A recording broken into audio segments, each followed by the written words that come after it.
everyone. So I am going to take you around Belgrade to show you the different monuments, the graffitis, and just structures that you still see remnants of what happened here in the 90s today when Yugoslavia fell and then the subsequent wars afterwards.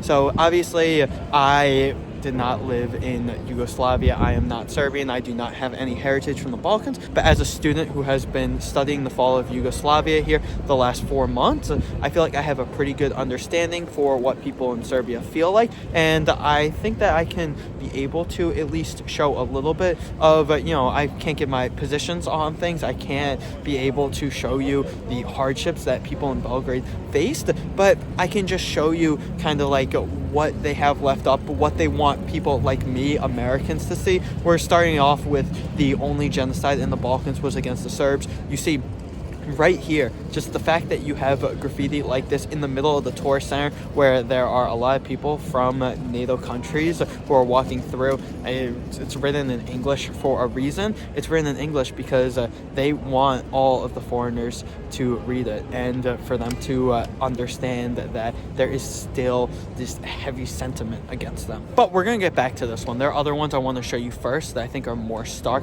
specifically the bombed buildings of NATO that are still staying. Let's get to those. Okay, so right behind me is the famous bombed buildings that you see. You see them right here, going all across and even over there. I would get closer, but I don't know if I really feel comfortable recording in front of it, especially because there's always police presence who are kind of guarding that area. And these buildings were bombed, during the NATO raids.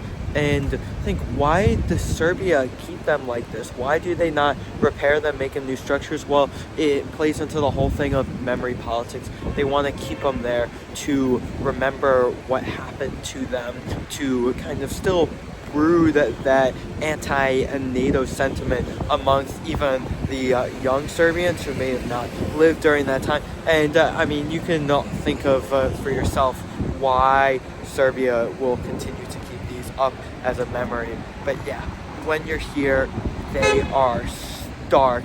And over here behind my shoulder, you have this huge military poster encouraging people to join the Serbian military, and it is strategically placed on one of the buildings that NATO bombed, almost as a kind of like, look what NATO did to us.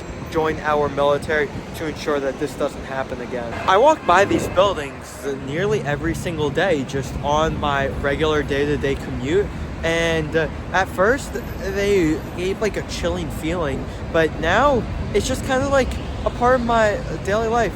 People don't go and look at these as like oh my god, it just kind of serves as a reminder in the back of the head, But when you're in Belgrade, you have to stop and walk by here. And the military poster, hands down the largest military advertisement in terms of sheer size that I have seen anywhere in the world of anywhere I have traveled to. So first off, with graffiti, you will see across the city, it is just really like a symbol of art here that people use it to express themselves. You will see a lot of anti-American sentiment, anti-NATO in some circumstances. You see right here, the only genocide in the Balkans was against the Serbs. That refers to what happened here in the 90s, specifically the 1999 NATO bombings. So again, not getting into politics. That's why I'm here. I am a student who is studying the political system here. So I have talked about that way too much just in my classes, but you can see there's lasting feelings for what happened here. And the fact that this is right in the center of the tourist hub,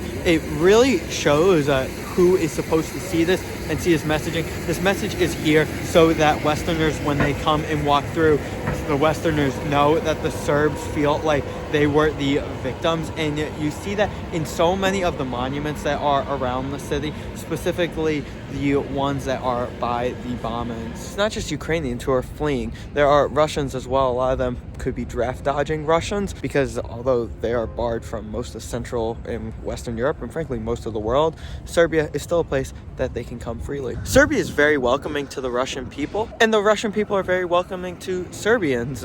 They have a partnership not just politically, economically, but also in terms of friendship too. When walking, you really have to keep an eye out for different monuments. If you think it might be a monument, go and check it out. See if it has anything to do with the 90s, or if it has anything to do with the history before that, or maybe thanking the government for something that they did recently. Just keep your eyes peeled for that. Many argue that the Serbian government, specifically since President Alexander Vučić came to power, they are only placing the monuments there as a way to kind of reshape history, kind of make it in a way that is favorable to the Serbian people, and many critics argue that it is not actually accurate of what happened historically. Again, that is up for debate because there's always two sides to stories. Also, it's hard to see with all of the cars, but literally, okay, so the buildings right here, the massive military poster advertisement, and you see the red banner stretching behind me that says Kosovo will always be Serbia, never be Albania.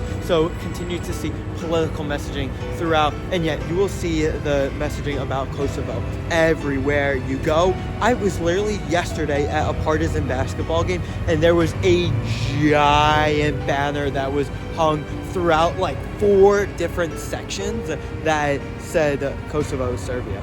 You hear chants about it too. It's crazy. Okay, so this is one of the spots where you can get incredible views. You are up a little bit on the hill. You're not crazy high up, but it's still good enough that you can see everything. You see right here is the Sava River, and across it is New Belgrade. This is where you have a lot of the business centers and where you have the big companies that have a presence here. Yeah, their offices are over there. It is a lot more wide open. You know, it's not condensed. And over there you can see Zemun, which Zemun is not technically part of Belgrade, even though like it really is. It's like a little more to the north. And here, where is it? Over there you have the Danube River. So the Danube and the Sava coming together right here. Going down there, you can start to see the waterfront. So yeah, it's a nice spot with all of the benches lined in the park just to sit and relax. Get a nice view of this. Okay, yeah, so there's a lot that you can walk through with the fortress. So just some brief history. I won't go into it too deeply. This fortress has been under control by a lot of different empires, and actually the area of Belgrade under control so many different dynasties over time, going all the way back to the Roman times and before. But this fortress wasn't even built until the time of like the Byzantine Empire, Austro-Hungarian Empire, Ottoman Empire. And what's actually really cool about here is you can see the different types of bricks and stones that were used. You see as you go up the fortress, like right here, you see kind of like a change in what type of material was used, and that was for a different empire, like going from the Byzantines to the Ottomans and so forth. And what was really cool was that the Sava River, which is right here, that was literally the border between the Ottoman Empire and the Austro-Hungarian Empire. So there's so much more about history that we can get into, but you know, there's so many great videos on specifically Belgrade, so check those out. I won't get into that. I also took an incredible tour of Kalemegdan and what's beneath it.